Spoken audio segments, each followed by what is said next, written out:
I thirst, I thirst, I thirst for souls, come to me.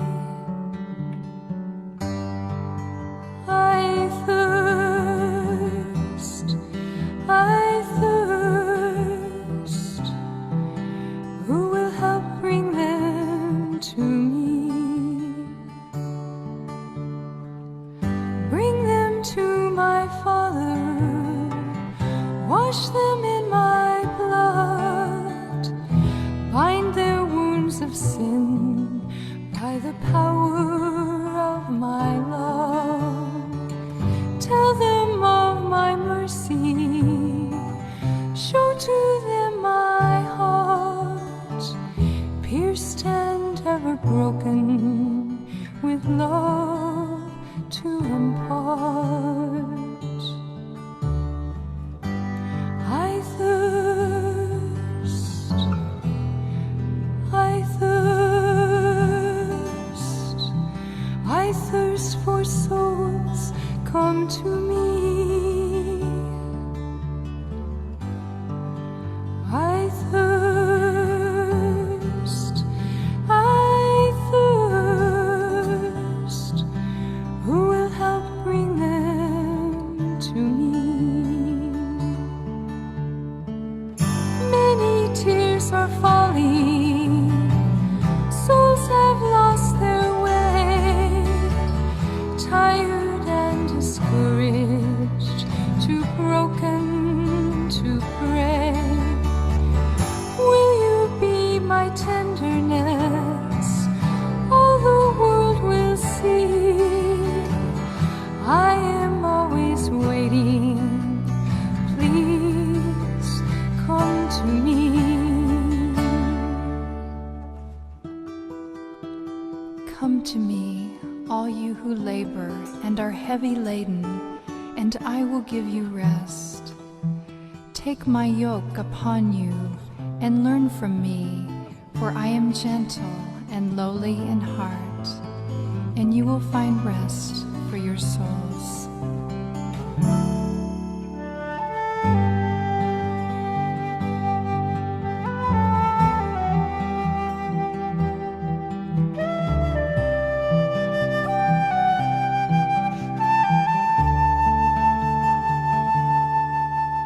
I thirst, I thirst, I thirst for souls, come to me. Who will help bring them to me? I thirst.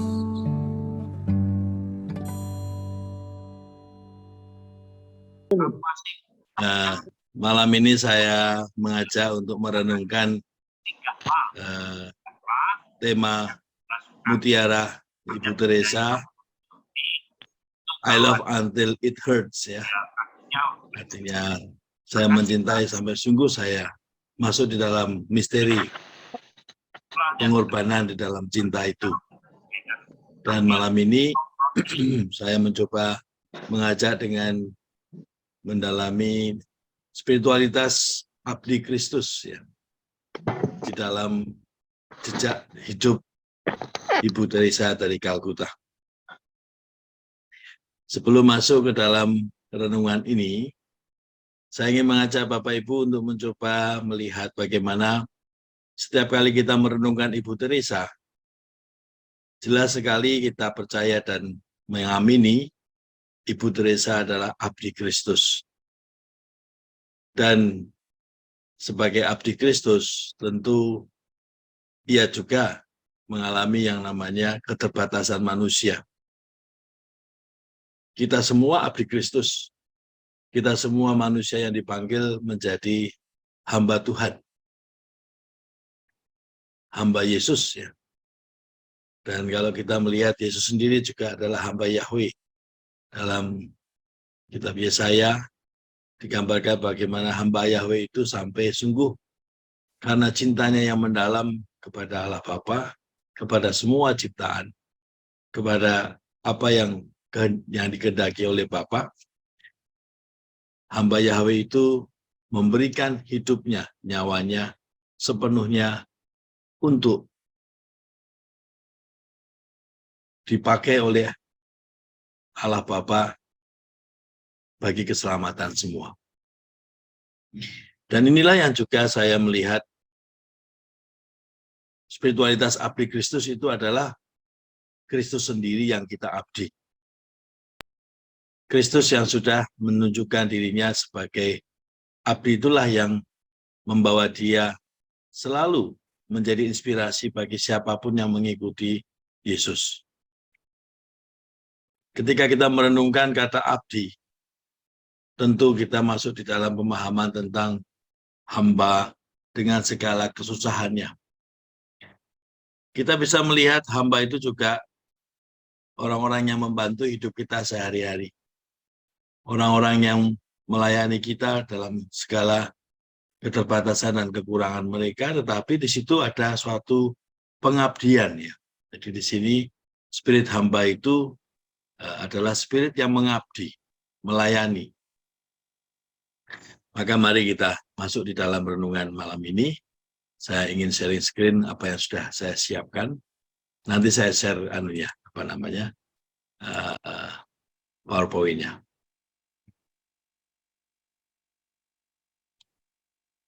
Baik.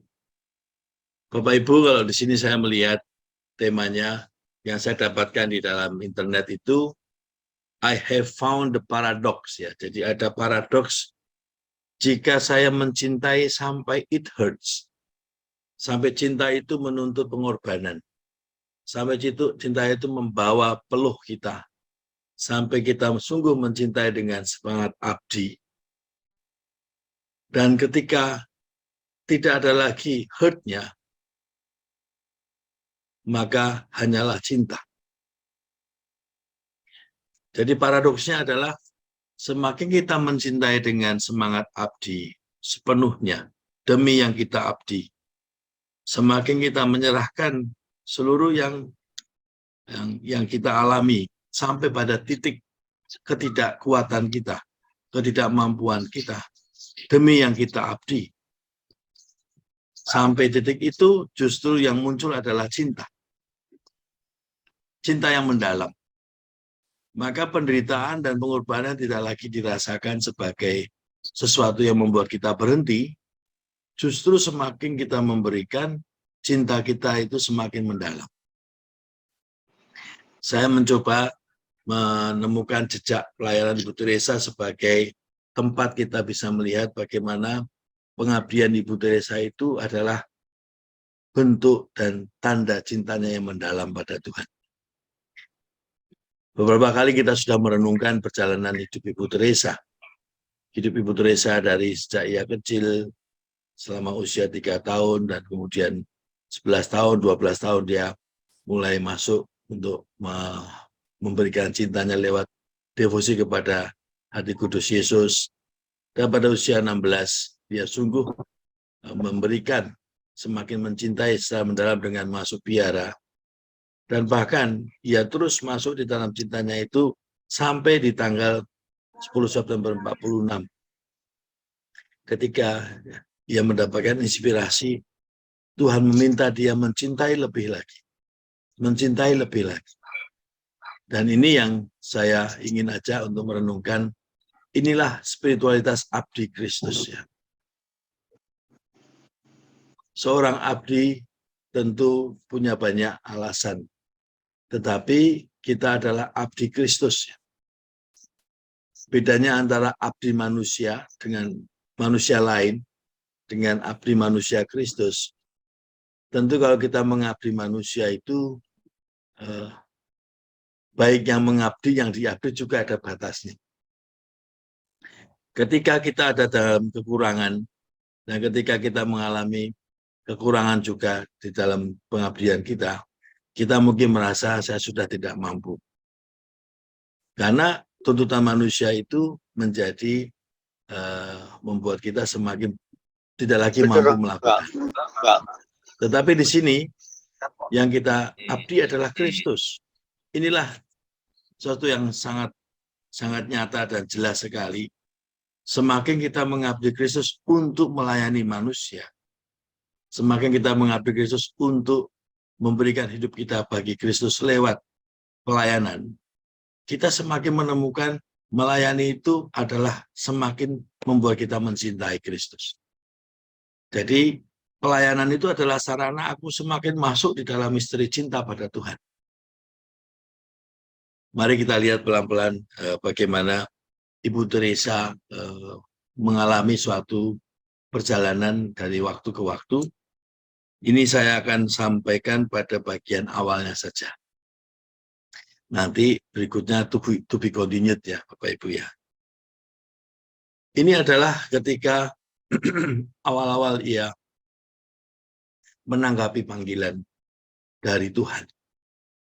Saya memberi judul Sukacita dan Duka Cita Seorang Abdi Kristus. Setelah beberapa bulan, ia ditemani oleh seorang demi seorang para pengikutnya yang pertama. Pada awal tahun 1949, ia bergabung dalam usahanya dengan sekelompok perempuan muda dan meletakkan dasar untuk menciptakan sebuah komunitas religius baru untuk membantu orang-orang yang termiskin di antara kaum miskin. Ibu Teresa menulis dalam buku hariannya bahwa tahun pertamanya penuh dengan kesulitan. Ia tidak memiliki penghasilan dan harus memohon makanan dan persediaan. Ibu Teresa mengalami keraguan, kesepian, dan godaan untuk kembali dalam kenyamanan kehidupan biara. Untuk memulai sebagai abdi Kristus pertama kali tentu penuh dengan keraguan. Tetapi di sini, Ibu Teresa bukanlah pemula. Ia telah melakukannya berkali-kali. Dan bahkan ia mencintai menjadi abdi Kristus ketika dia sungguh hidup dalam biara. Dan di situ dia tidak merasakan apapun tentang kegalauan atau kegelisahan ya. Ketika di biara Loreto, tentu dia juga melalui banyak kesusahan dan kesulitan. Tetapi dalam perjalanan ia menemukan hidupnya di sana dan dia menemukan sebagai abdi yang sungguh-sungguh ya sukacita, ya alami. Tapi sukacita yang ia alami di dalam perjalanannya di biara Loreto diambil oleh Tuhan dan digantikan dengan duka cita. Ia mengalami lagi kegalauan seperti sebelum pernah ia alami. Dan kali ini sungguh-sungguh kegalauan yang sangat mendalam. Karena ia masuk di dalam situasi di mana ia harus menerima ketidaknyamanan. Ia menulis dalam buku hariannya demikian. Tuhan ingin saya masuk dalam kemelaratan.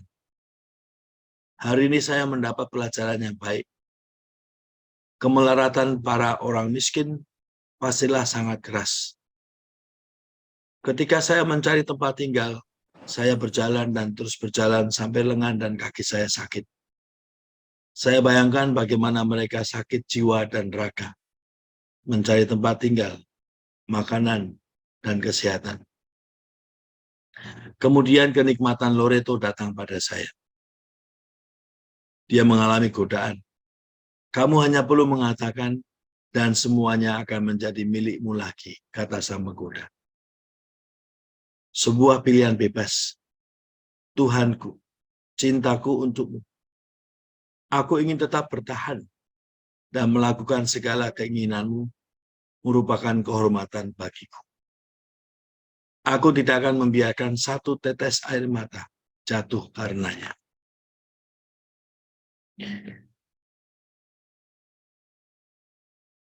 Mengabdi Kristus adalah suatu pilihan, tetapi pilihan yang tidak berhenti pada suatu yang namanya kepastian. Dan di sini saya menemukan satu spirit atau spiritualitas seorang abdi adalah pilihan berjalan bersama Kristus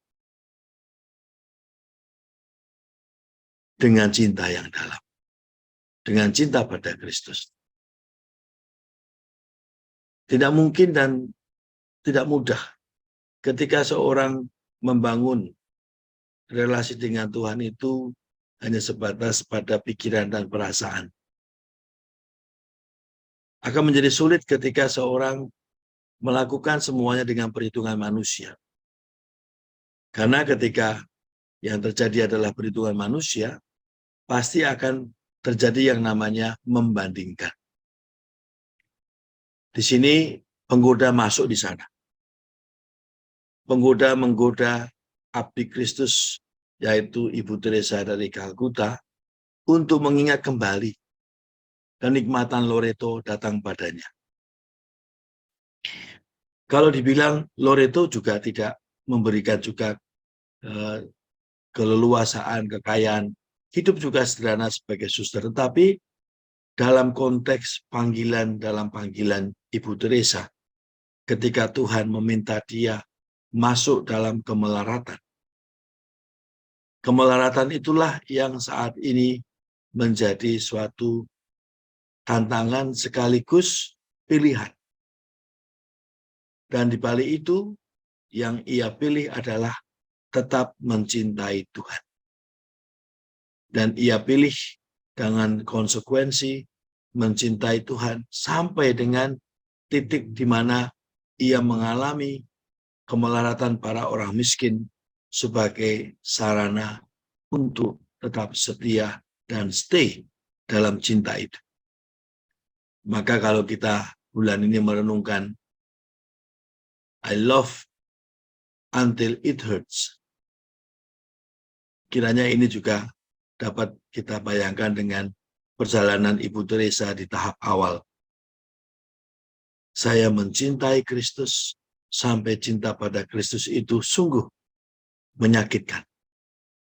Sampai cinta pada Kristus itu bukan berupa sukacita secara manusia, tetapi duka cita. Yaitu suatu pengalaman di mana di balik cinta itu ada yang namanya persembahan yang luar biasa. Dan di sini Ibu Teresa memilih tetap mencintai dengan bertahan dan melakukan segala keinginanmu adalah kehormatan baginya. Dan salah satu bentuk nyatanya adalah aku tidak akan membiarkan satu tetes air mata jatuh karenanya.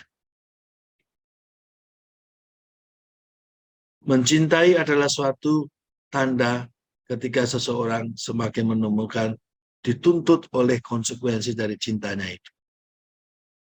Maka ketika konsekuensi itu ada di depan Ibu Teresa, yang namanya kemelaratan, akhirnya ia juga masuk ke sana.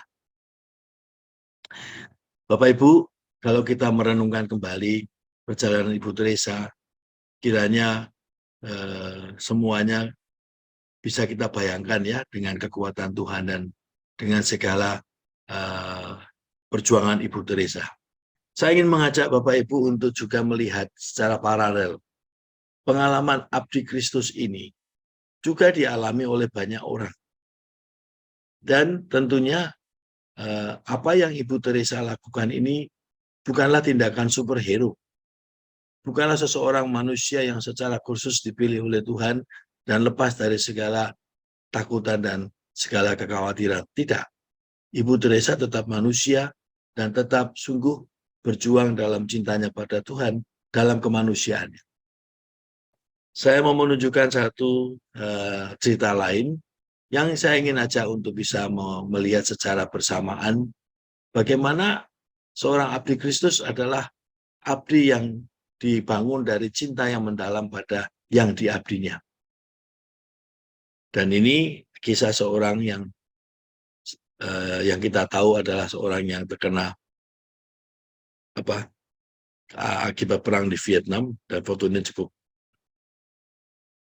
muncul di mana-mana. Mari kita lihat kisah wanita ini. Ia adalah seorang yang terbakar pada saat Perang Dunia yang ada di Vietnam. Mari kita lihat videonya sebentar.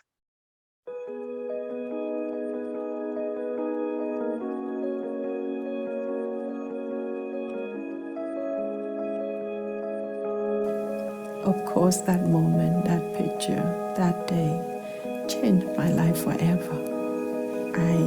I can smell the fire, the smoke, the burning that I see that picture.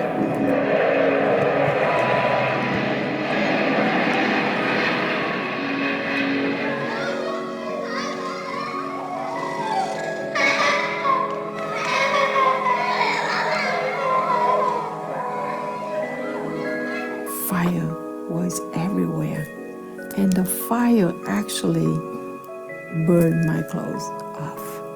I still remember my thought at that time. I was 9, and I remember I thought, oh my goodness, I got burned, so I will be ugly, and so people will see me different way. And at that moment, I was so terrified. Then I just kept running out of that fire.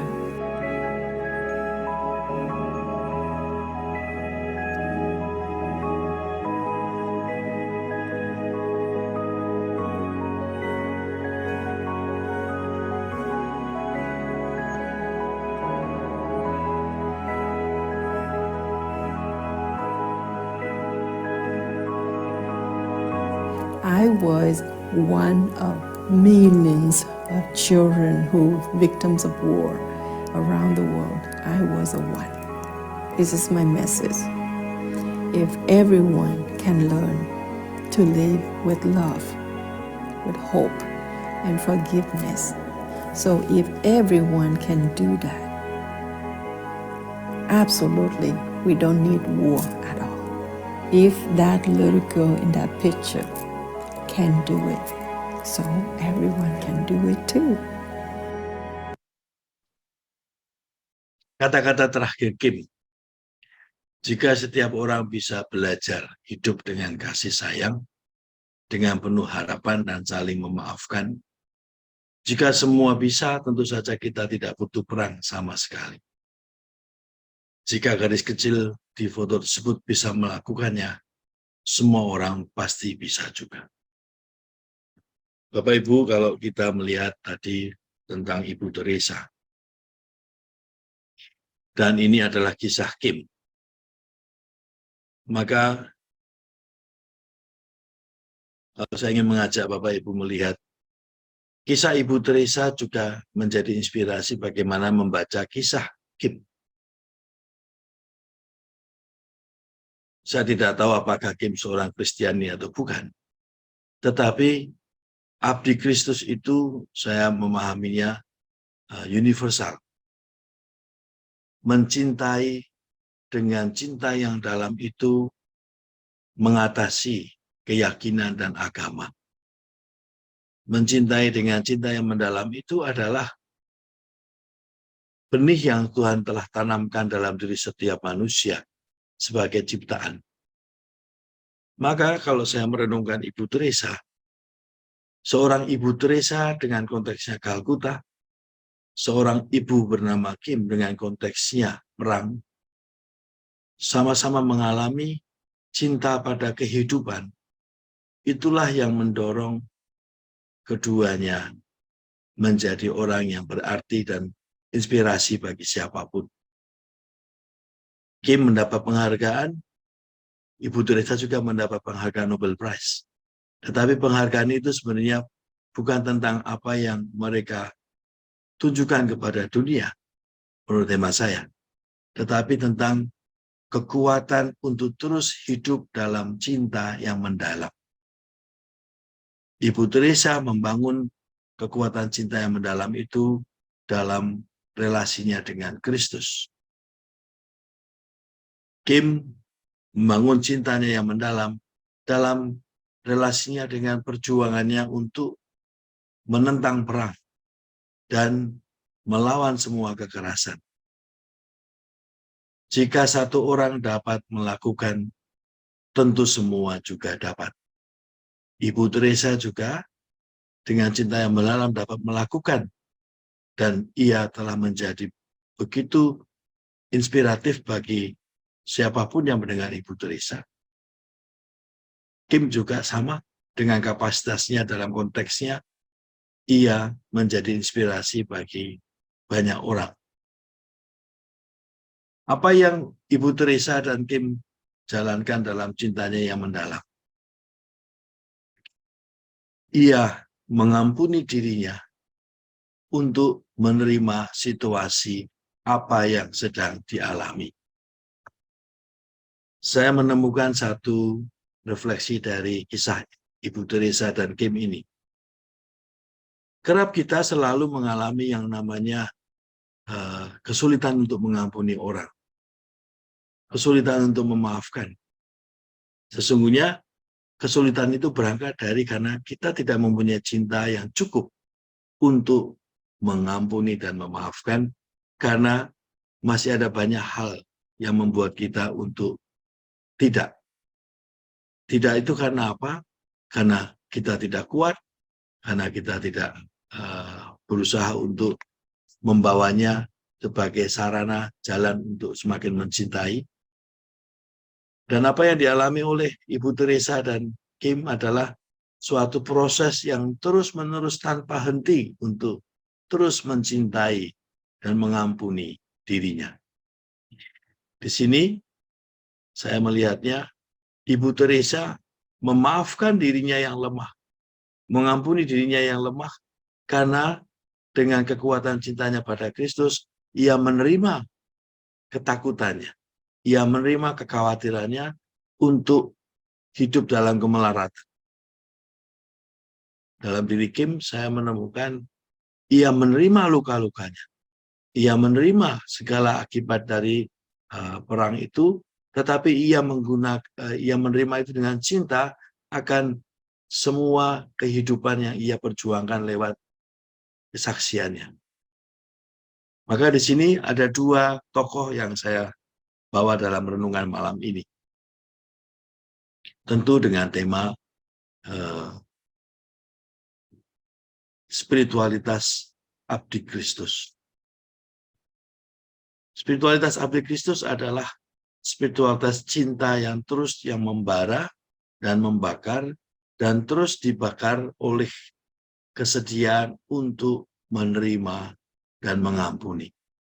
Mulai dari diri sendiri sampai dengan akhirnya mengampuni semua orang yang mengakibatkan perang, mengakibatkan kemelaratan, mengakibatkan segala penderitaan manusia lainnya. Dengan masuk di dalam situasi penderitaan itu. Jadi di sini Ibu Teresa dan Kim sama-sama dua pribadi yang tidak menolak, tidak menghakimi, tidak membiarkan lagi penderitaan itu seolah-olah jauh dari diri mereka, tetapi berjalan bersama penderitaan itu menjadi saksi akan apa yang mereka perjuangkan sebagai cinta yang mendalam pada kehidupan. Dalam hal ini, Ibu Teresa adalah mengikuti Yesus, pilihannya. Saya mau sedikit sharing Bapak Ibu ya, sharing dengan apa yang saya coba pahami tentang menemani seseorang dalam penderitaan.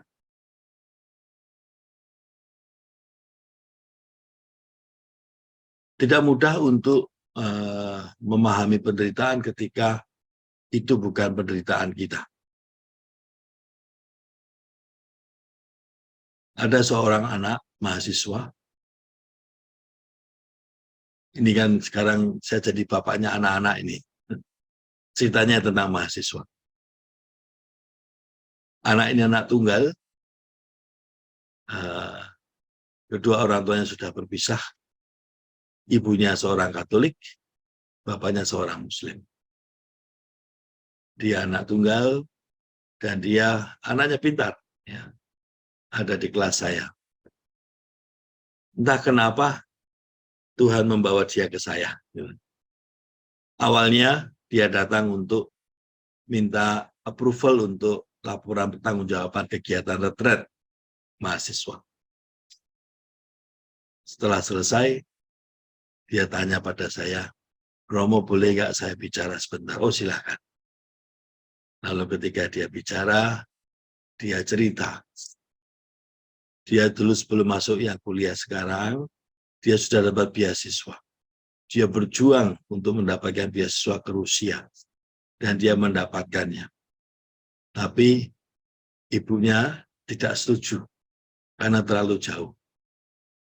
Bapaknya juga agak berat kalau nanti ada apa-apa secara finansial. Dia merasakan dia sudah berjuang untuk meringankan keluarganya, berjuang keras untuk mendapatkan beasiswa, tapi alasan-alasan orang tuanya itu membuat dia kecewa. Dan dia mengatakan, Romo, waktu itu saya sudah mau bunuh diri, Romo, dengan mengikatkan tali di leher saya. Tetapi saat itu dia mengatakan, saya takut melukai orang tua saya. Lalu dia kuliah dan akhirnya seperti yang saya temui dia di kelas yang saya dampingi. Tapi dia datang ke saya bukan untuk itu. Dia datang untuk yang kedua kalinya ini. Dia sudah bertanya sebelumnya, bolehkah saya pindah kuliah, ikut lagi UMPTN? Dia mengatakan awalnya ibunya, silakan. Bapaknya juga. Tapi dia nggak yakin apakah mereka sungguh-sungguh menyetujui atau tidak. Tapi dia berusaha menunjukkan bahwa dia mampu. Dan dia datang dalam kali ini adalah karena itu. Dia datang dalam situasi sudah diterima di 2 universitas. Yang satu di UI, yang satu di Brawijaya. Luar biasa. Tapi kedua orang tuanya menolak. Tidak, kamu tetap di tempat yang sekarang. Ya. Dia hampir lagi mau bunuh diri. Dan dia datang ke saya. Lalu pada saat saya dengarkan, saya tanya, apa yang membuat kamu saat ini menemukan bagaimana bisa memahami orang tua? Saya tidak dapat, Romo. Tapi kenapa saya juga heran?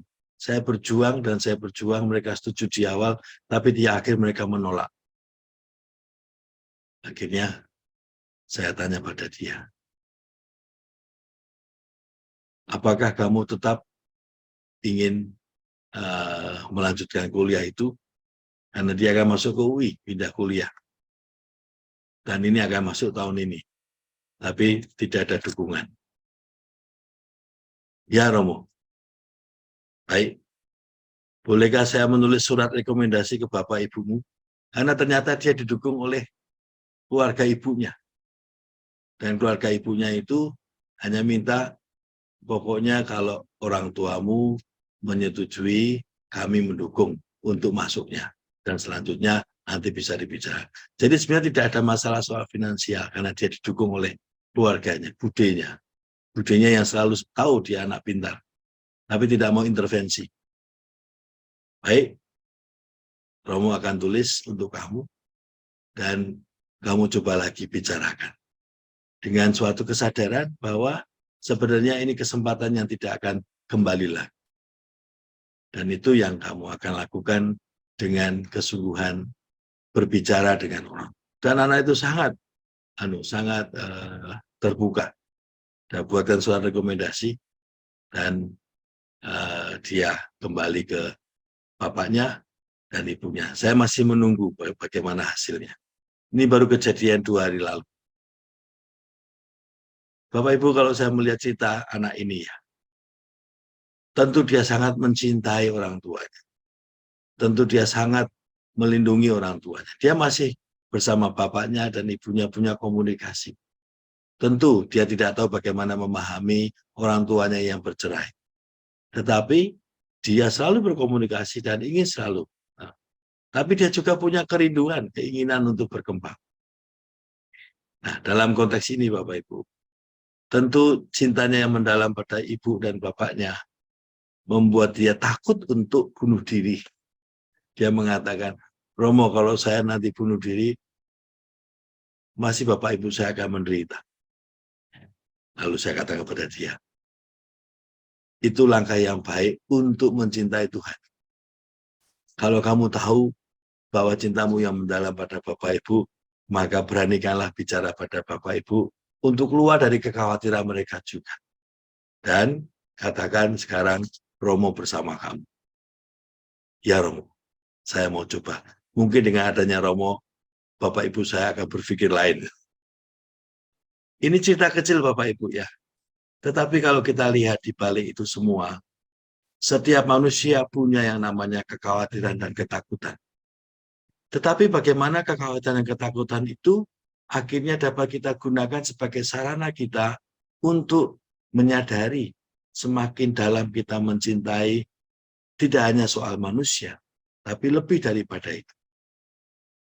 Maka kalau saya membuat spiritualitas abdi Kristus, itu harus berangkat dari pengalaman yang sangat real.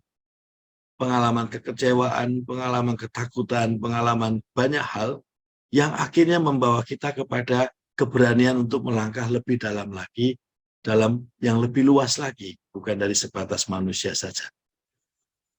Maka di sini saya mau melanjutkan lagi PowerPoint-nya, Bapak Ibu.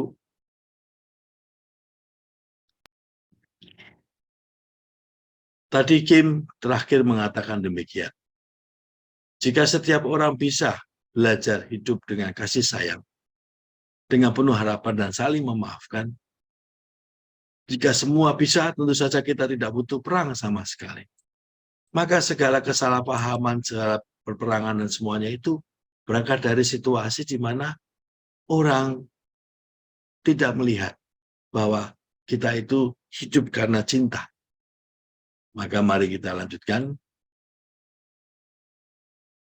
Saya ingin mengajak Bapak Ibu untuk merenungkan dua rahmat ini dalam bulan ini ya. Pertama, rahmat untuk terus berjalan bersama Tuhan dalam hidup sehari-hari.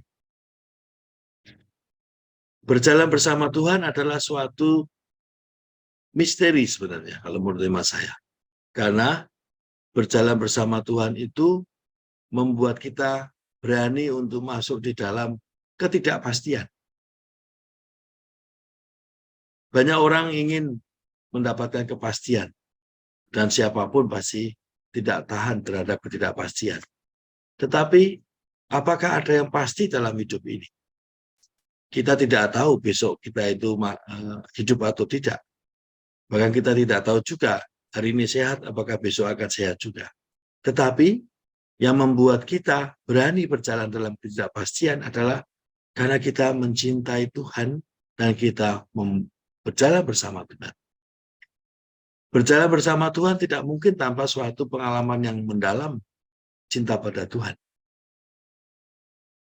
Cinta pada Tuhan tidak berarti bahwa seorang harus mempunyai suatu pengalaman religius yang begitu, tidak.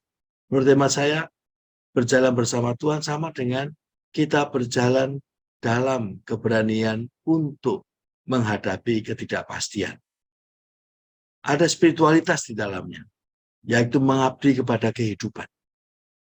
Mengabdi kepada kehidupan itu adalah mencintai kita diciptakan oleh Tuhan dan mencintai semua konsekuensi dari kehidupan yang kita terima dari diberi rahmat untuk hidup. Maka mencintai kehidupan adalah suatu semangat pengabdian. Menjadi abdi adalah menjadi orang yang sungguh-sungguh mengalami dan menerima konsekuensi dari kehidupan ini. Dan dalam konteks Ibu Teresa kita jelas Tuhan Yesus menjadi dasarnya. Dalam konteks Ibu Kim, saya tidak tahu, tetapi kehidupan adalah menjadi dasarnya. Dan dalam konteks anak murid yang saya dampingi, ya keluarga dan semuanya menjadi dasarnya. Tentu dia akan berkembang lebih lanjut. Maka di sini cinta yang Tuhan berikan adalah cinta untuk mengabdinya, mengabdi kehidupan.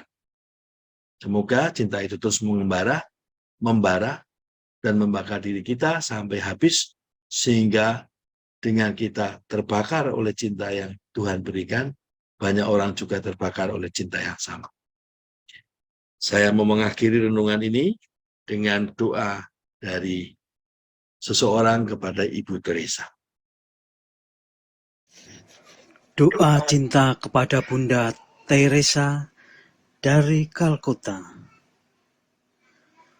Bunda Teresa yang tercinta, pandanglah aku sebagai bayi yang memohon belas kasih-Mu.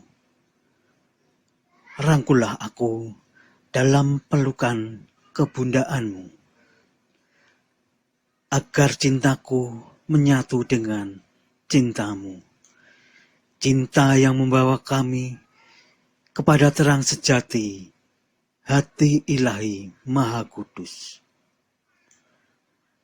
Bundaku dan Bunda dunia, engkau hidup di tengah peperangan, berjuang menghadapi diskriminasi, hak asasi manusia, dan keadilan yang nyata. Bunda mempersembahkan hidup Bunda secara keseluruhan kepada mereka yang sekarat, miskin dan tak berdaya. Engkau memandang luka mereka selayaknya luka Kristus yang harus diobati. Engkau memuaskan dahaga mereka selayaknya engkau memuaskan dahaga Kristus disalib dengan cintamu. Maka pandanglah aku sebagai salah seorang dari antara mereka itu. Tengoklah aku dengan mata cintamu. Bundaku, engkau telah melindungi mereka yang tidak dipandang orang. Engkau merawat luka musuhmu. Engkau memperdayakan manusia yang hidup selayaknya binatang, menjadi malaikat dalam tanganmu. Kata-katamu menginspirasi dunia. Tindakanmu membawa perdamaian. Engkau diangkat menjadi pelindung mereka yang hilang dan bagi orang muda yang mengembara di dunia ini. Pandanglah orang muda kami dan panggillah mereka kepada jalan hidup bakti bagi Tuhan atau bagi sesama. Semuanya mendatangkan kemuliaan bagi namanya.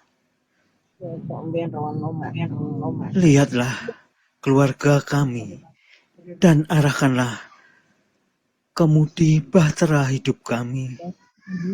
Usirlah godaan setan dalam setiap jerih juang kami.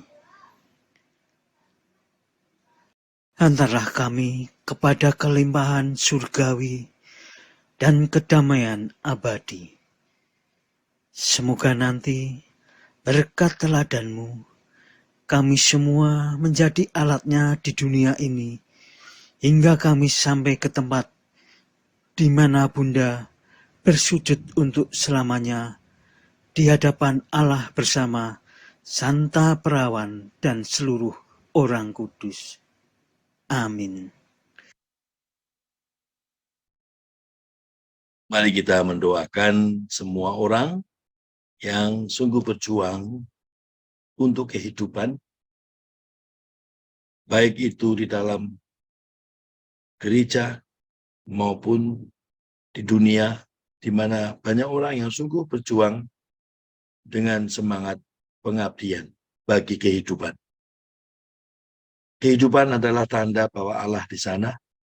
Kehidupan adalah suatu bukti nyata bahwa Allah tetap menjadi pertimbangan setiap manusia.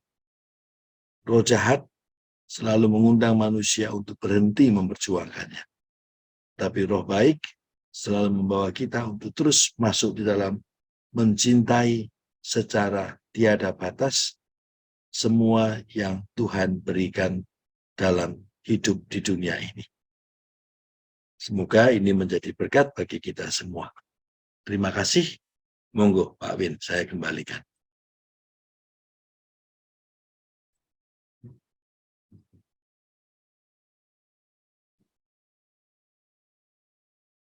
Terima kasih Romo Rudi atas renungannya. Kita akan masuk ke dalam sharing.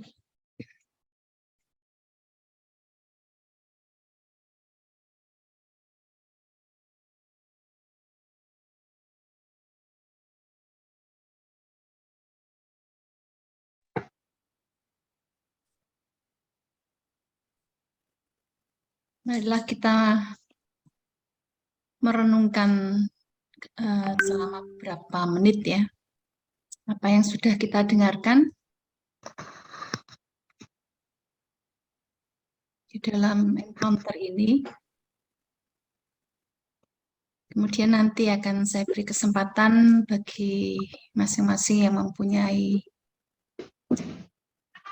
pertanyaan atau mempunyai sharing ya. Videonya masing-masing yang bisa Nanti dibuka saya silakan mau dibuka. menanggapi sharingnya Romo Rudi tadi, Ros. Baik, ya silakan Bu Margo ya. Silakan. Itu yang hari ini Love Until Hurts itu. Mencintai sampai sakit. Anak yang di-sharingkan, mahasiswa yang di-sharingkan Romo ini benar-benar menjalani hal itu. Ini tadi saya sebentar mendoakan anak itu agar dia lebih kuat. Karena kalau melihat dari dia itu dari hasil produksi orang tua yang broken home, tetapi anak ini betul-betul ini ya, tahu berbakti kepada kedua orang tuanya. Dia sudah berusaha dengan supaya tidak merepotkan orang tuanya dengan segala upaya untuk, contohnya tadi untuk dapat beasiswa, tetapi orang tuanya kurang menghargai dengan apa yang diupayakan anaknya itu, dan dia menuruti meskipun dia sakit sampai dia hampir bunuh diri. Dan itu pun boleh terjadi sehingga anak itu, menurut saya ya, anak itu penuh Roh Kudus sehingga dia semakin kuat menghadapi itu, sehingga tidak terjadi dia bunuh diri. Dia memikirkan kedua orang tuanya betapa sedihnya kalau dia bunuh diri. Tetapi dengan ini saya juga appreciate pada Romo Rudi yang memegang anak ini. Mungkin anak ini perlu dapat atensi plus Romo, karena dia sudah 2 kali akan bunuh diri. Sehingga membuat semangat si anak ini untuk berjuang. Karena dia benar-benar menjalankan, mencintai orang tuanya sampai sakit. Itu Romo. Itu Ros yang saya inikan menanggapi dari sharingnya Romo tadi sesuai dengan judul hari ini, Love Until It Hurts. Terima kasih Bu Margo. Mari silakan Romo, akan ada sedikit tanggapan barangkali dari Romo Rudi. Terus saja, silakan.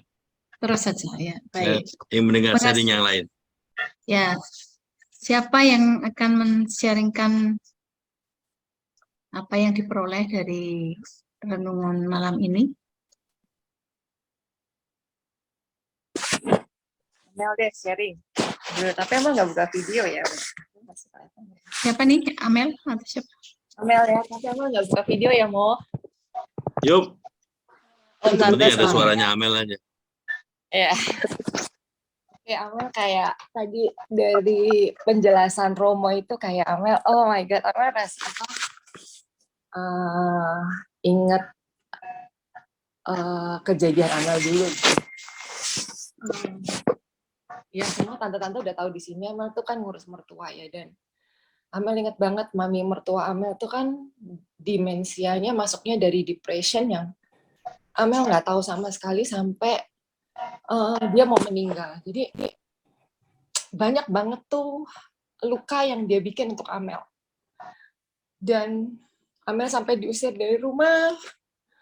Terus Amel setiap hari tuh santapan Amel dijiwitin, dikata-katain dengan kata-kata yang menyakitkan, mantu kurang ajar, mantu jahat, mantu semuanya sampai teriak-teriak. Mungkin tetangga-tetangga Amel juga tahu kali ya, karena dia teriak-teriaknya kenceng banget gitu. Jadi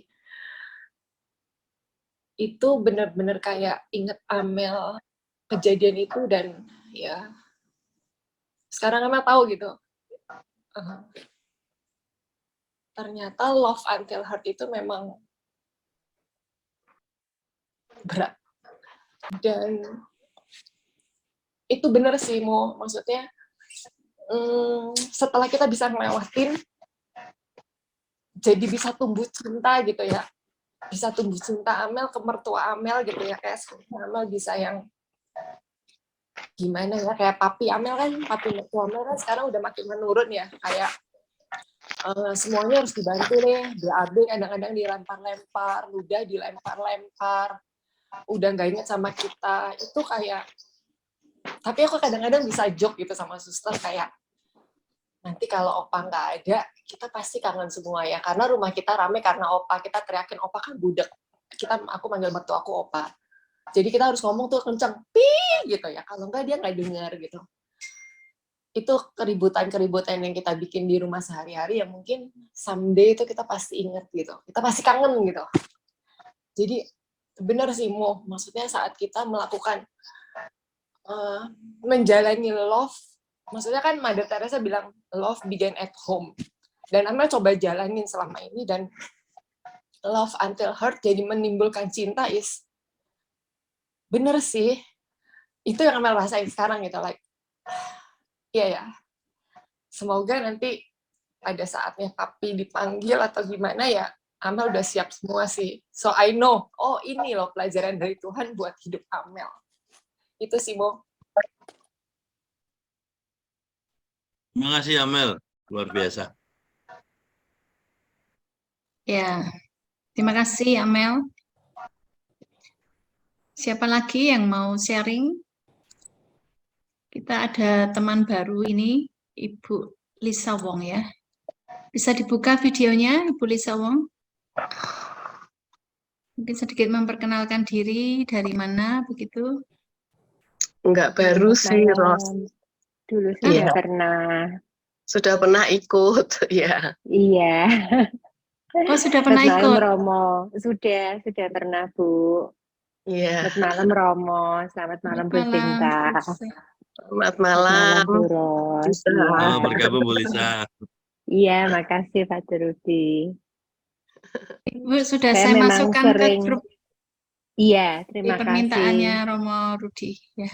Iya, saya seringnya memang video tutup karena signalnya jelek banget di sini, putus-putus. Jadi ya, mohon maaf kalau tutup video. Ibu domisili di mana? Saya tinggal di Taman Anggrek di Jakarta. Oh, di Jakarta. Iya, iya. Ada yang mau di-sharingkan atau Belum gimana? Bu, saya mendengarkan dulu ya. Ya, baik Bu Lisa ya. Terima kasih Iya, atas makasih. kehadirannya. Semoga tetap hadir ya. Setiap Jumat Romo Rudi akan mendampingi kita. Iya, iya Bu, makasih. Siapa lagi yang akan sharing? Ibu Koni. Sudah siap ini Ibu Koni. Silakan Bu Koni. Belum Dibuka siap. dulu. Belum siap? Belum. Belum siap. Siapa yang siap? Yang Sari?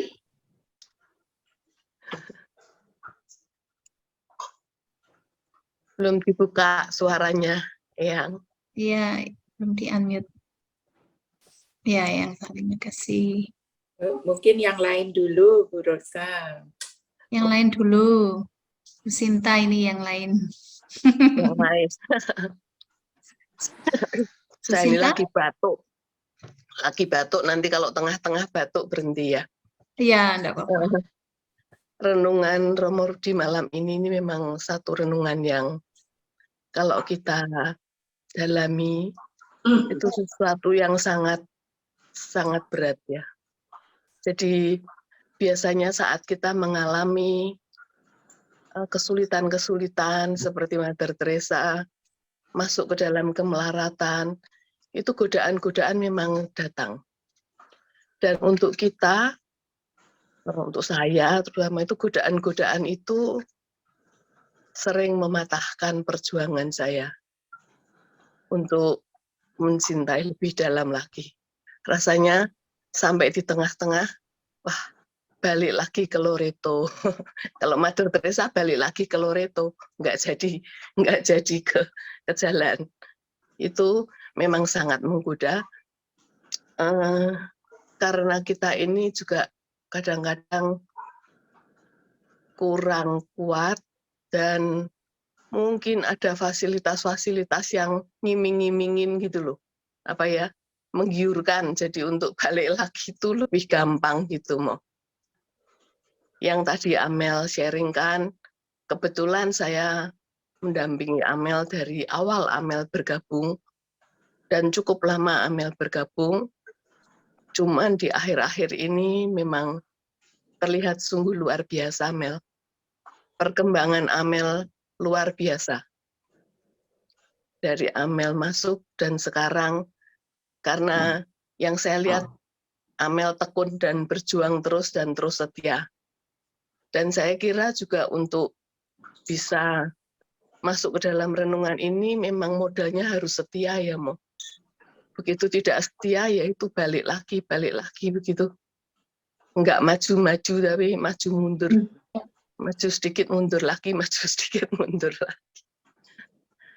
Kira-kira itu yang saya renungkan malam ini waktu mendengarkan renungan dari Romo Rudi terhadap diri saya sendiri. Makasih, Mo. Terima kasih Bu Sinta. Siapa lagi? Masih cukup banyak waktu ya. Ini Sita sudah lama ini nggak pernah dengar suaranya. Ini Lucia udah buka gambar. Lucia. Mau sharing nih, ayo.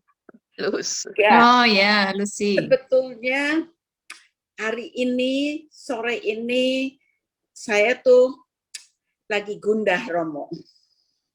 Lagi mikir yang takut. Saya di dalam ketidakpastian.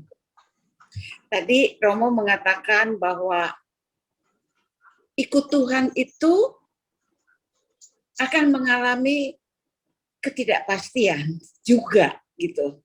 Tidak ikut Tuhan juga akan mengalami ketidakpastian juga. Jadi itu, oh begitu ya. Karena banyak juga mengumandangkan bahwa kita bersama Tuhan, kita pasti menang, kita pasti begini, kita pasti begitu. Tapi itu kan hanya dilontarkan saja, Romo.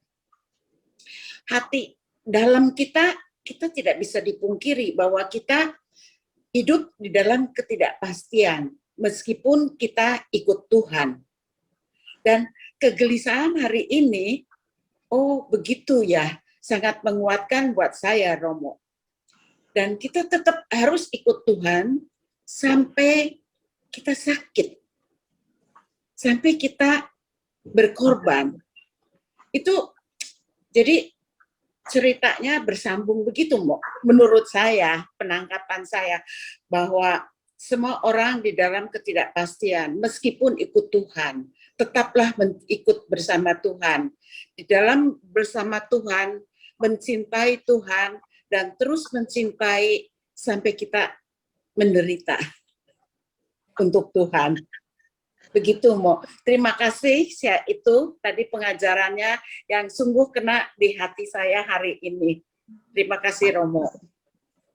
Terima kasih, Bu Lucy. Bu Lucy, saya tergoda untuk cerita lagi nih, Pak. Nah, iya Karena Bu. Bu Lucy tadi mengangkat soal ketidakpastian ya. Saya ingin mengajak Bapak Ibu untuk melihat bagaimana godaan itu sebenarnya adalah selalu ada dalam kepastian. Setan dan semuanya itu paling senang menggunakan jalan kepastian untuk menggoda manusia. Dan kenyataannya memang yang pasti itu sementara. Karena pasti setelah satu tahap melewati, ada lagi ketidakpastian. Maka yang saya pahami adalah hidup ini adalah suatu dinamika yang melewati satu ketidakpastian kepada kepastian yang lain. Ketidakpastian yang lain. Di tengah-tengah ada kepastian sementara. Contohnya, dulu waktu saya sebagai ekonom ya, waktu mengelola Serikat Yesus, saya berjuang untuk memperjuangkan yang namanya asuransi kesehatan tahun 2011 waktu itu. Saya ditentang habis-habisan oleh anggota ya. Untuk apa kita bayar mahal? Ya? Untuk sesuatu yang tidak pasti, gitu ya. Tapi memang waktu itu saya mengatakan kepada anggota, ada banyak sama-sama hidup dalam serikat, tetapi yang satu mendapatkan jaminan dari yang lain, yang satu ketir-ketir, nggak ada yang dari jaminan, yang lain bingung kalau mau berobat, takut mahal, akhirnya ditahan-tahan malah sakit. Lalu akhirnya saya menawarkan kepada anggota dengan pemikiran demikian. Yang membuat pasti itu deposito. Mungkin. Tapi deposito atau investasi pun juga tidak bisa menjamin membayar resiko. Maka selama kita tidak tahu seberapa kuat kita mampu membayar resiko, ya asuransi itu dalam arti tertentu menjaminkan resiko yang tidak pasti. Meskipun juga tetap saja tidak pasti. Karena pasti yang namanya tagihan ya pasti berbeda ketika ditagihkan ya. Nah dari pengalaman ini saya menemukan Bapak Ibu, sebenarnya kita itu hanya sementara mendapat kepastian. Tapi yang ada adalah selalu ketidakpastian. Karena hidup ini adalah dinamika yang terus berhadapan dengan segala ketidakpastian. Tetapi bagaimana kita menghadapinya, berjalan di dalam ketidakpastian itu, itulah pengalaman akan Allah. Keberanian berjalan bersama Tuhan itu membuat kita berani menaruh segala kekhawatiran dan ketakutan itu di dalam keberanian untuk saya tidak sendirian. Dan kita tidak semuanya harus menyelesaikan. Tugas kita itu adalah menyelesaikan apa yang manusia dapat lakukan. Tetapi selebihnya ketidakpastian itu kita taruh dalam iman. Nah, dengan berjalan bersama Allah, kita kerap terkaget-kaget ya. Seperti suatu misteri. Loh, kok ya mampu ya sampai hari ini? Berjalan lagi bersama Allah, loh kok sudah melewati seperti ini? Dan itu yang saya renungkan dalam hidup Ibu Teresa, baik yang juga dalam hidup Ibu Kim tadi ya. Dan di dalam segala macam cita tadi, contohnya yang anak tadi yang saya ceritakan. Anak itu waktu datang pada saya, dia hanya untuk membuat laporan LPJ. Tapi dia memberanikan diri. Setelah saya buat rekomendasi, surat yang dia bawa untuk orang tuanya, saya tanya, bagaimana kamu sekarang? Romo, saya tadi itu mau menangis tapi tidak kuat. Ya, kamu selama ini bertahan untuk tidak menangis ya. Dan inilah sekarang kamu nyatakan dengan berani sebenarnya kamu mau menangis. Lalu kenapa kamu mengatakan itu pada saya? Dalam hati kecil saya Romo, berkali-kali saya bergulat. Apakah saya tadi tidak menyusahkan Romo? Apakah tidak kurang ajar ngomong tentang situasi saya? Tapi kemudian saya setelah menyerahkan surat LPC, saya tiba-tiba berani untuk mengatakan kepada Romo. Dan inilah ya Bapak Ibu ya, dalam arti tertentu kita mengalami yang namanya ketakutan dan kegalauan. Tetapi setelah kita mencintai ketakutan itu sebagai sarana, mengambil itu sebagai sarana, akhirnya yang terjadi adalah suatu keberanian. Ini adalah paradoks ya. Dan tadi Ibu Teresa juga mengatakan paradoks mencintai sampai menyakitkan itu ternyata mencintai lebih mendalam. Jadi itu paradoksnya. Paradoksnya itu adalah seolah-olah kita itu menderita, tetapi sesungguhnya semakin mencintai. Seolah-olah kita itu takut dan mengambil ketakutan, tapi kok malah semakin berani. Dan ini yang saya alami dalam konteks yang tadi Bu Lucy katakan. Semakin kita berjalan bersama Tuhan, kok kita semakin berani masuk dalam ketidakpastian. Semakin kita masuk dalam ketidakpastian, kita semakin berani lagi jalan bersama Tuhan. Dan inilah paradoksnya. Roh jahat itu membuat kita tidak berani. Berhenti. Sudahlah, kamu pasti nggak kuat. Itu kata-kata kepastian. Dan roh jahat selalu menggunakan kata-kata yang membuat jaminan. Ya. Percayalah, kamu pasti nggak kuat. Gitu. Sudahlah, di depan itu nggak jelas. Kembalilah aja ya pada situasi yang kamu sudah mapan. Dan inilah status quo. Kemapanan, istilahnya kedamaian semu ya menurut bahasa saya. Kedamaian semu itu adalah sebenarnya di Bali itu sebenarnya manusia nggak damai. Takut. Tapi menjadikan ketakutan yang amat itu seolah-olah diganti oleh kalau begini saya akan lebih damai. Kita lari dan semakin menjauh dari apa yang Tuhan tawarkan, semakin kita tidak memasuki misteri hidup. Dan hebatnya Bapak Ibu, kita sudah mengalami banyak mujizat ya. Karena apa? Karena kita berjalan bersama Tuhan dalam ketidakpastian. Semakin kita berjalan, mujizat berikutnya menanti kita. Selamat menanti mujizat berikutnya Bu Lucy. Makasih Romo. Ya, baik. Terima kasih atas penjelasannya Romo Rudi. Siapa lagi? Ibu Jenny, mungkin Ibu Jenny. Tadi saya lihat sudah membuka videonya. Belum di-unmute, Bu. Masih di-mute, Bu. Mic-nya? Ya. Udah. Terima kasih, selamat malam Romo Rudi. Selamat malam Bu Yeni. Kami sekarang ini sedang prihatin karena di Kota Padang banjir di mana-mana. Jadi tadi malam hujan deras luar biasa sampai pagi sehingga anak-anak tidak bisa cucu, tidak bisa ke sekolah. Akhirnya dari kelompok yayasan memberikan libur karena tak mungkin di jalan itu Romo sudah penuh dengan air luar biasa. Jadi halo. Nah, jadi Romo luar biasa.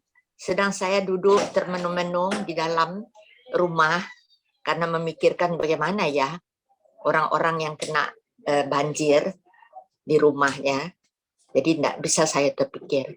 Tiba-tiba ada sepupu saya yang telepon. Ayo lagi banjir ya di Kota Padang. Aku mau ikut deh nyumbang, bantu. Aduh luar biasa. Tuhan betul-betul memberkati. Jadi di paroki sekarang ini, Ibu Linda bersama teman-teman sibuk memasak untuk orang-orang umat kita yang kena banjir. Ada 150 bungkus Romo yang dilakukan. Jadi makan siang, makan malam, dan juga besok. Jadi saya hanya berpikir, aduh dalam keadaan begini, keuangan sedang sulit bagi orang-orang dan yang kena di rumah-rumah yang sederhana. Aduh rasanya bagaimana ya, jadi pikiran begitu loh Romo.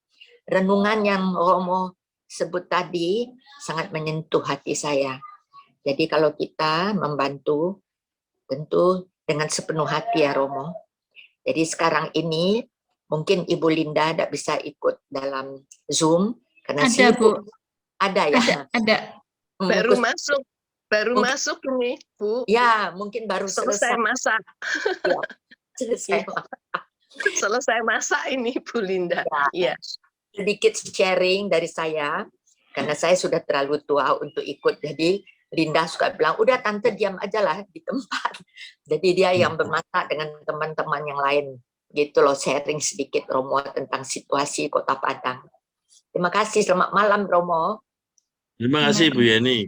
Jadi tuh Bu Linda udah buka video. Yuk. Ya, Bu Linda, silahkan Bu Linda. Kelihatan selesai masak, Bu.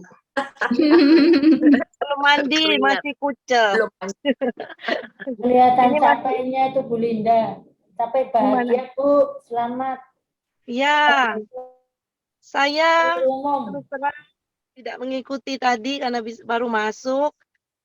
Baru kembali dari lokasi pergi membagi. Saya ikut pergi membagi, Tante. Ya. Jadi ya 125 bungkus kami distribusikan kepada satu daerah yang paling parah dan umat kita banyak juga di sana. Jadi baru selesai nih Romo membagi-bagi masih di mobil. Setinggi apa Bu banjirnya? Di daerah yang kami datang, ini baru 2 jam airnya mulai surut betul-betul habis. Tadi pagi mulai dari jam 2 subuh, airnya mulai meninggi, jam 4 masih tinggi. Tadi pagi itu sedada orang dewasa. Wow, tinggi sekali. Ya. Ya. Jadi ya begitulah. Kami buat nasi bungkus rame-rame. Ya, terima kasih Bu Linda. Ya, sama-sama. Besok lagi, ya Linda. Besok lagi 125 bungkus lah. Terima kasih Bu Jenny. Terima kasih Bu Linda. Sama-sama. Baik, siapa lagi yang mau sharing? Silahkan. Ini saya bertanya ya Romo, kalau untuk spiritualitas abdi Kristus ya. Ya, spiritualitas abdi Kristus itu dengan para rasul ya, itu apakah ada kaitannya? Ya kan seperti kita diminta mempunyai semangat rasul begitu ya. Jadi spiritualitas, semangat, kemudian karisma itu perbedaannya di mana ya Romo? Kemudian kalau Ibu Teresa sendiri sebagai spiritualitas abdi Kristus tadi ya menghidupi itu, dan Ibu Teresa sendiri mempunyai 3 spirit yang ditimba dari Bunda Maria, yaitu loving trust, total surrender dengan cheerfulness, itu akan berbeda enggak setiap orang ya, yang tadi mempunyai spiritualitas abdi Kristus, yang mempunyai spiritualitas seperti Ibu Teresa, ada spiritualitas yang lain, itu apakah akan sama atau berbeda? Saya membawa tema ini lebih pada begini Bu. Seorang abdi, kita bayangkan contohnya seperti abdi dalam gitu ya. Lalu juga seperti abdi dalam konteks Jepang kan juga sama ya, semua loyalitas itu ditujukan kepada yang diabdi. Maka ketika yang diabdi itu entah menderita atau apapun, semua ikut menderita. Ketika yang diabdi itu senang, semua ikut senang. Dalam arti tertentu, di sini ada unsur loyalitasnya, tapi juga ada unsur dalam arti ya gini, pokoknya demi tuannya saya mau memberikan apa. Nah, kalau kita menaruh dengan abdi Kristus, ini adalah suatu bukan pengalaman manusia semata-mata, tetapi pengalaman kedalaman hidup untuk ambil bagian dalam apa yang Yesus perjuangkan. Jadi di sini bukan untuk seseorang tetapi ambil bagian dalam apa yang Yesus perjuangkan, yang belum selesai dan terus berlangsung. Nah, yang Yesus perjuangkan adalah apa? Yaitu keselamatan semua. Dengan datang pada Tuhan, datang pada Yesus, orang sungguh mengalami kedalaman dan kemudian orang ambil bagian. Karena kuasa jahat itu sungguh membuat dengan banyak alasan apapun, khususnya dengan kata kepastian tadi, membuat manusia itu tidak datang pada Tuhan. Nah, di sini abdi Kristus itu menjadi sangat otentik dan sangat jelas ya. Kalau abdi dalam itu kan mengikuti, membuat senang tuannya ya. Pokoknya tuannya mau apapun, keinginan apapun, abdi dalam itu ya pasti memuaskan. Entah susah, entah senang atau apa.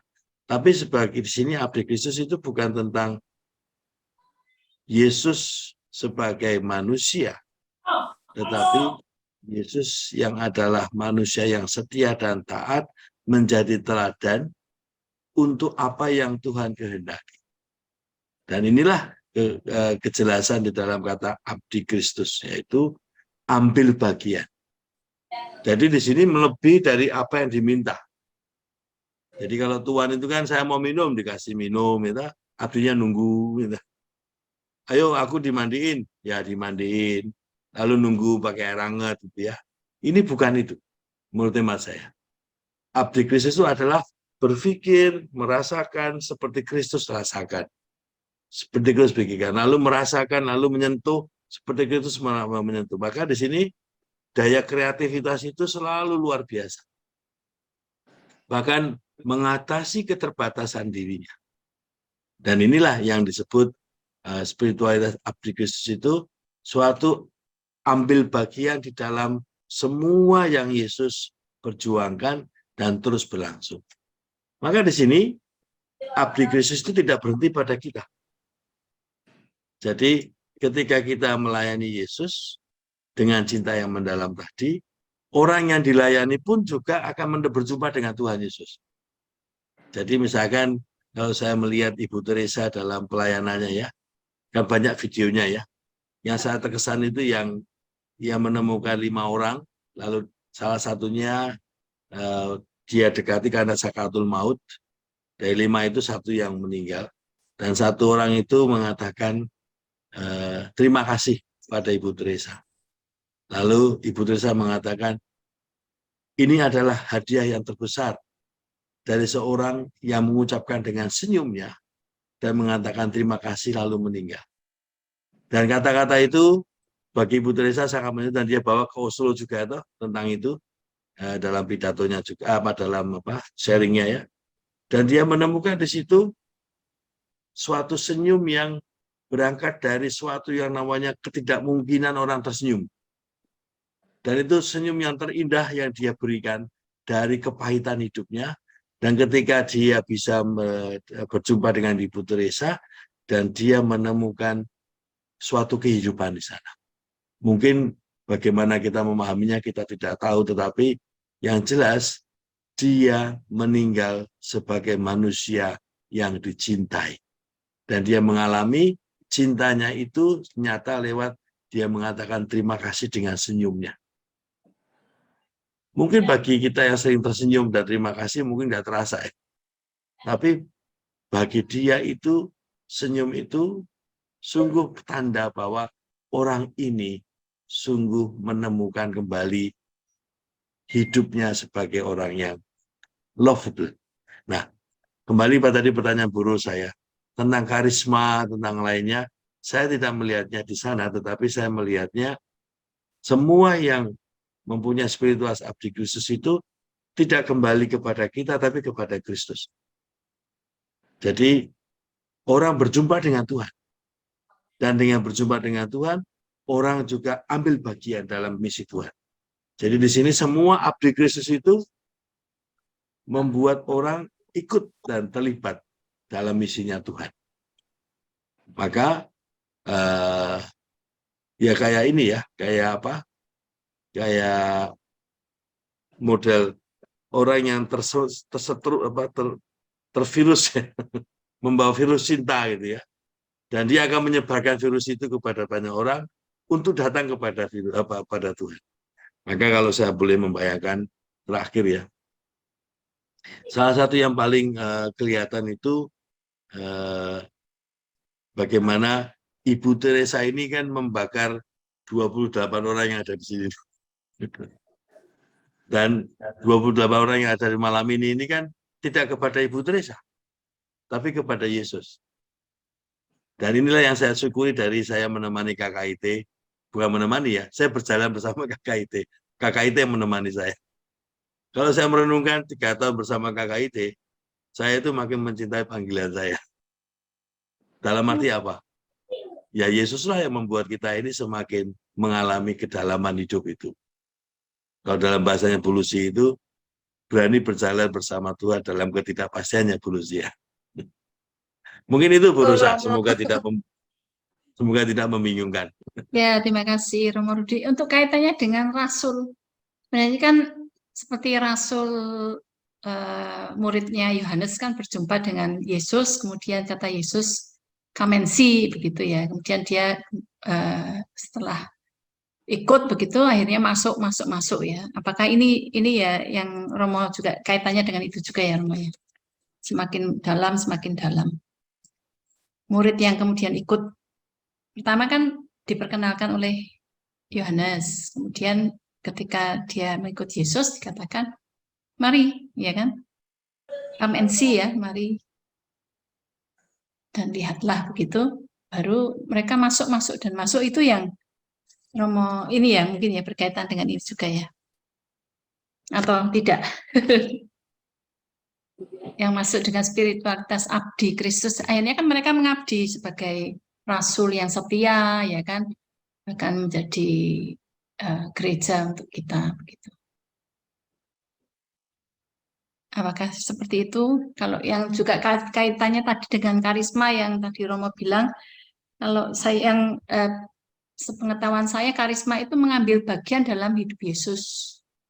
Jadi seorang santo santa itu biasanya mempunyai karisma sendiri-sendiri karena memang ada dari hidup Yesus yang ya karena perjumpaannya juga ya kemudian menjadi dihidupi dan menjadi ya seperti Ibu Teresa akhirnya Aeters itu ya.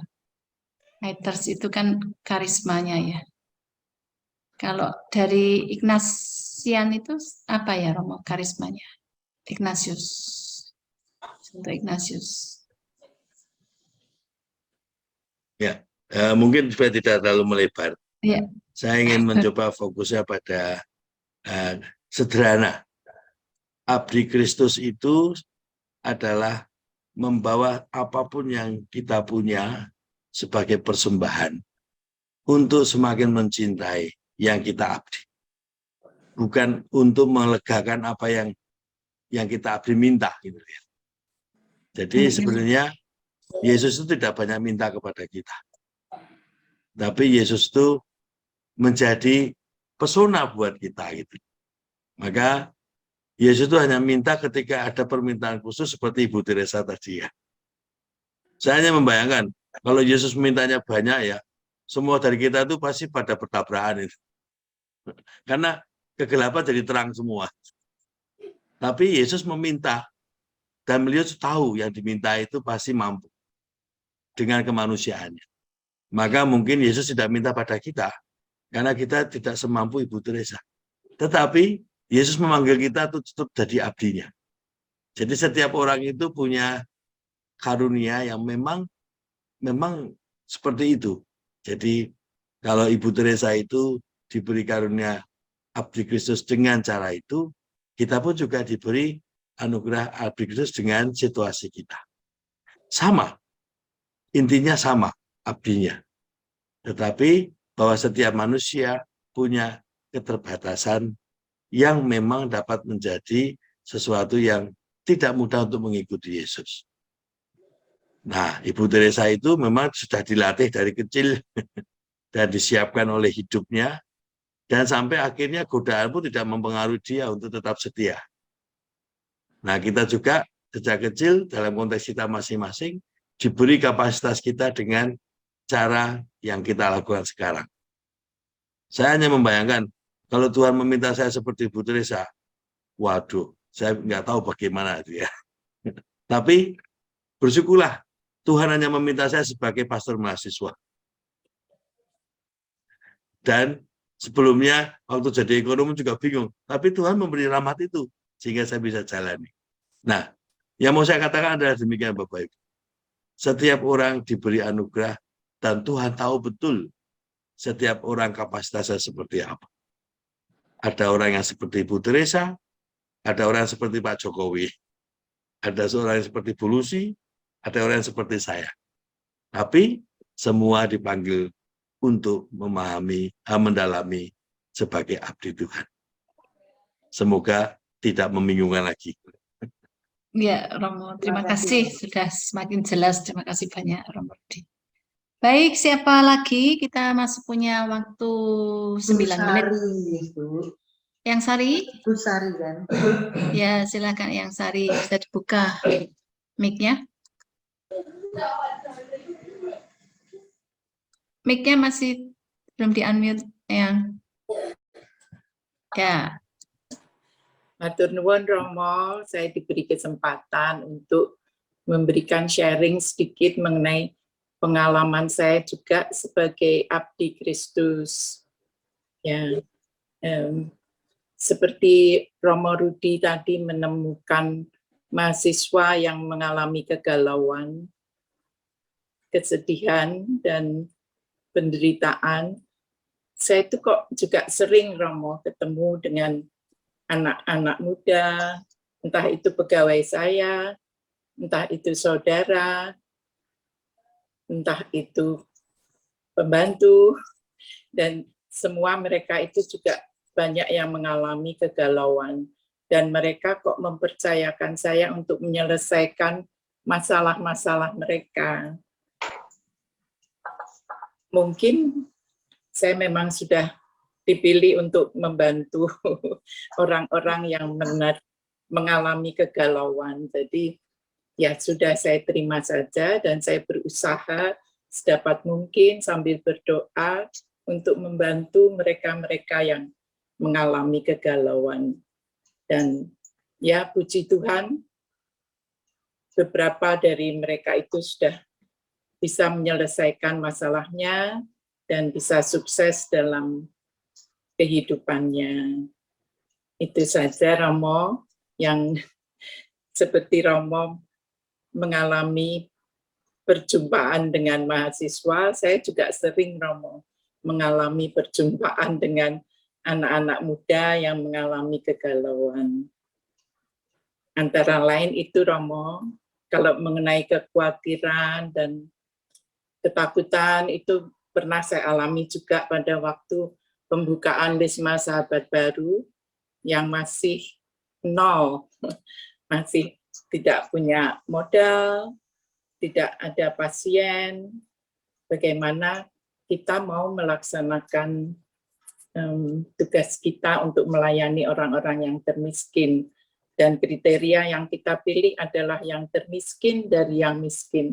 Itu pada waktu itu memang saya merasakan kekhawatiran dan ketakutan, tapi mungkin dengan pertolongan Bunda Maria, pertolongan Tuhan Yesus sendiri, dan Bunda Teresa, semua dapat berjalan dengan lancar dan baik sampai sekarang. Itu saja Romo. Matur nuwun. Terima kasih Yang. Matur nuwun Yang. Terima kasih Yang Sari. Ya, jadi yang membuat kita khawatir itu ketidakpastian ya, dan Romo bilang justru ketidakpastian itu akan sering kita jumpai lebih daripada kepastian. Tapi kita punya iman, dari iman itu kita bisa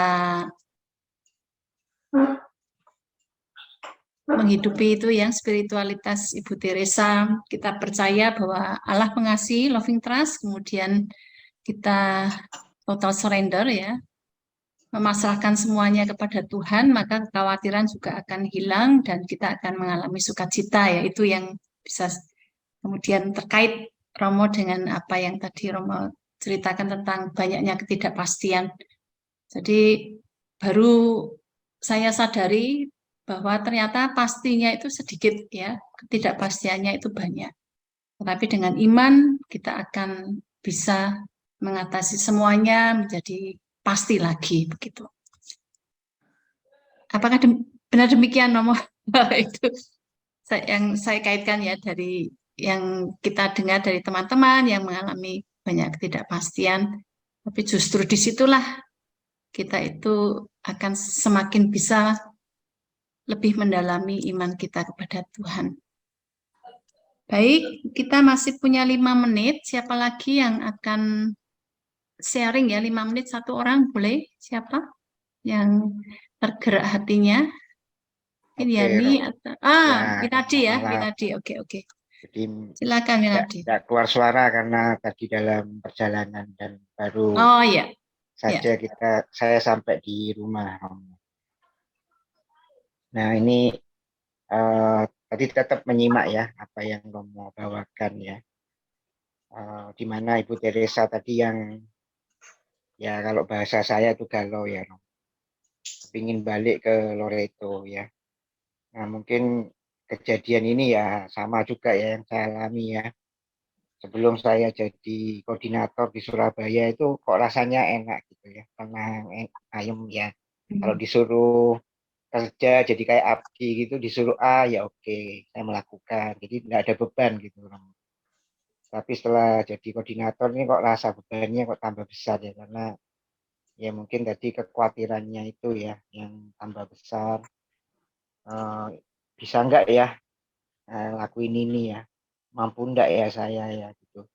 Dan itu saya sempat utarakan juga ke teman-teman di Surabaya gitu ya, enakan jadi abdi itu lebih enak rasanya, nggak perlu mikir gitu ya. Ternyata jadi Pak Jokowi gitu ya misalnya sebagai atau jadi Yesus yang kita abdi, itu mungkin Yesus ya lebih berat ya tantangannya, yang saya rasakan juga seperti itu. Sehingga ya ada kalanya saya merasa kepingin balik ke zona nyaman memang. Kalau hanya kerja aja lebih enak gitu ya. Ya mungkin itu yang saya rasakan sih selama ini ya. Nah, kemarin kami melakukan outing ya bersama dengan orang tua. Jadi awalnya itu rencananya itu 50 lah ya, targetnya kira-kira 15 orang tua. Tapi dalam perjalanan itu kekhawatiran muncul memang, ya aduh kok tambah lama tambah dikit yang ikut orang tua ya. Dimulai hanya tinggal 9 keluarga. Tapi ada yang satu keluarga yang ngomong gini, aduh suami saya lagi vertigo nggak bisa ikut, waduh ini bakal batal lagi ini gitu ya. Padahal ya kita sudah rencanakan cukup lama dan ternyata segala kekhawatiran itu dan ternyata tidak terjadi ya Romo. Yang penting kita percaya dan kalau saya bilang itu ya rendah hati itu ya, benar-benar memasrahkan apa yang terjadi gitu. Sudahlah, seandainya mungkin kalau cuma 5 keluarga ya sudah gitu ya. Tapi ya puji Tuhan kemarin 9 keluarga bersama anak-anak, dan itu luar biasa ya, karena mengumpulkan papa, mama dan anak-anak itu hal yang susah juga ya di zaman yang sekarang ini ya. Jadi ya itu yang mungkin kami rasakan ya di dalam melayani menjadi abdi itu juga tantangannya banyak ya. Permainan, waduh permainannya ini kelihatannya gampang waktu kita praktekkan ya. Karena sebelum mulai acara itu kami simulasi itu, gampang. Ternyata setelah di hari H, ternyata anak-anak itu juga banyak yang kesulitan gitu. Jadi kita merasa, iya ya, apa yang kita anggap itu tidak masalah, justru jadi masalah juga ya. Dan bahkan banyak yang kita khawatirkan ya ternyata tidak terjadi dan semuanya boleh berjalan dengan lancar ya. Meskipun saat mau mulai outing bersama orang tua itu, family adventure itu apa namanya, menggunakan kakaknya kan sudah siap ini, Kak Erlin juga sudah mengikut ya. Ternyata Kak Erlin tangannya ada masalah, hingga harus operasi dan tidak bisa ikut. Waduh, kakaknya kurang lagi gitu ya. Satu malam sebelum besok acara, Sabtu malam itu, ada satu kakak namanya Kak Rian, suaminya Kak Irin itu ternyata ya diare. Waduh, nggak bisa ikut lagi. Jadi kekhawatirannya itu ada ya. Dan syukur gitu ya Romo, karena waktu Jumat lalu itu Romo kan memutarkan film Ibu Teresa ya, sehingga saya ingat ya kemarin yang itu where is love begin, at home ya itu. Dan memang kita pakai kata-kata itu sih memang. Cuma waktu hari Jumat lalu itu Romo memberi video itu, sehingga saya ingat, oh iya kan punya ya videonya itu. Akhirnya hari Minggu itu saya pakaikan ke keluarga, dan itu luar biasa, semua diem pada melihat kata-kata Ibu Teresa itu gitu. Jadi ya mungkin itu sharing saya Romo terkait dengan ternyata menjadi abdi itu juga harus ya mungkin ya benar ya, harus rendah hati, sudah pasrah lah, pokoknya jalankan ya. Waktu lalu saya ingat gitu, apa yang kita lakukan itu sebetulnya sudah disiapkan ya, tinggal kita mau melakukan atau tidak. Jadi kalau saya lagi down mungkin saya ingat itu, wis lah kalau memang yang hadir cuma 3 orang ya wis lah gitu ya. Jadi Tuhan akan menyediakan nanti orang tua, keluarga yang akan hadir gitu. Kalau sampai seandainya 9 keluarga ya sudah, memang mungkin kapasitas kita saat ini sampai segitu kita. Ya mungkin itu kira-kira Romo Rudi. Terima kasih semuanya. Terima kasih. Terima kasih Mbak Win. Amel mau apa itu? Angkat tangan. Oh, Amel mau iya. nanya, Mo. Boleh nggak Tante? Satu lagi pertanyaan. Boleh, boleh. Ya, silakan. Mo, Amel Dengan mau senang nanya hati, Mel. Mo, ya. Ini yang Amel apa tuh namanya? Yang Amel tanyain gini Mo. Amel kan istilahnya kayak ngejalanin baru sekarang, oh ya ini ternyata gitu kayak flashback. Tapi setiap kali kayak Amel cerita, Amel kadang-kadang masih ngeluarin air mata. It happen sama kemarin suster yang datang ke rumah Tante Sinta. Saat dia menceritakan dia menghayati tentang Mother Teresa, dia keluar air mata. Sebenarnya ya Mo ya, Amel lagi berpikir antara Amel tuh sebenarnya masih luka batin atau karena Amel sangat mendalami Mo. Menurut Romo gimana? Amel lagi dilema, maksudnya kayak Amel merasa kayaknya saya sudah bisa memaafkan. Tapi setiap Amel mengingat cerita itu, kayak sekarang mendalami gitu ya, Amel bisa kayak, oh ya keluar air mata gitu. Kayak suster yang kemarin gitu loh. Setiap cerita, kok netes aja gitu air mata. Jadi sebenarnya apa sih atau Amel belum memaafkan? Menurut pendapat Romo apa?